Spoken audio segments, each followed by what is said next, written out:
This tutorial is for 3rd grade, Module 5, Lesson 6. In this lesson, we're going to look at different representations of fractions. We're going to look at the word form of a fraction, the number form, and the pictorial representation of a fraction. So you can see by our sample, we started with the fraction 2/3, and this is how we write it in word form. The number 2 tells me how many pieces I have, and those pieces are thirds. In number form, the numerator, or the top number of the fraction, tells me how many pieces I have. The denominator, or the bottom number, tells me how many make up the whole. So you can see how these forms relate to the picture. I have a whole. It's been divided into 3 equal portions according to the denominator, and 2 of those pieces have been shaded. That matches the numerator. So my picture shows me 2/3. The next problem is 3/4. So fourths tells me that the denominator is going to be 4, and 3 is the numerator. That's how many pieces I'll shade. So I'll go to my picture, divide it into 4 equal portions. I'll label each portion. And now I just need to shade 3 of the pieces to show 3/4. So now the shaded portion matches my fraction, 3/4.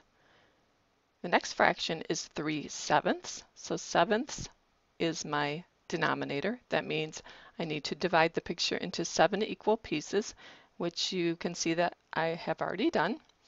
And we need to shade in 3 of those pieces. So my denominator is 3, the fraction is 3/7. So now I'm going to shade in 3 of the pieces. Each piece is 1/7. And now I have 3/7 of my fraction filled in. For the last question, we're looking at the fraction 4/5.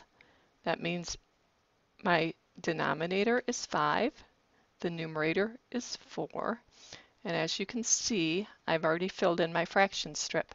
I divided it into 5 equal pieces, and I labeled each section. That shows my fifths, and then I shaded in 4 of those because my numerator is 4. So the fraction picture shows 4/5. In the chart in the next section, we're looking at different parts of the fraction. So if we look at our sample, we have a circle. It's been divided into 4 equal parts. 3 have been shaded. And if I look at my column headings, the first question asks for the total number of equal parts. So the circle was divided into 4 equal parts. Then 3 of the parts were shaded. The unit fraction for the circle is 1/4. When we're looking for the unit fraction, we're looking for the fraction that has a numerator of 1. Or in other words, we're looking for 1 piece of the fraction. So in this case, 1 piece of my picture is 1/4. And then the shaded fraction is 3/4 because 3 of those pieces have been shaded.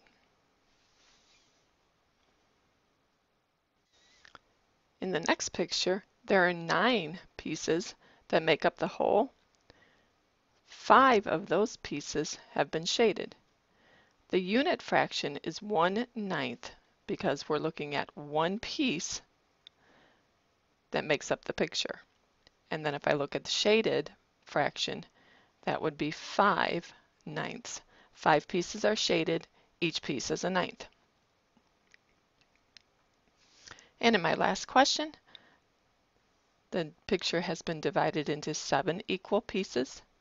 3 of those pieces are shaded. The unit fraction is 1/7 because that names 1 piece of the whole. And the fraction that's shaded is 3/7 because 3 pieces out of the 7 that make up the whole have been shaded.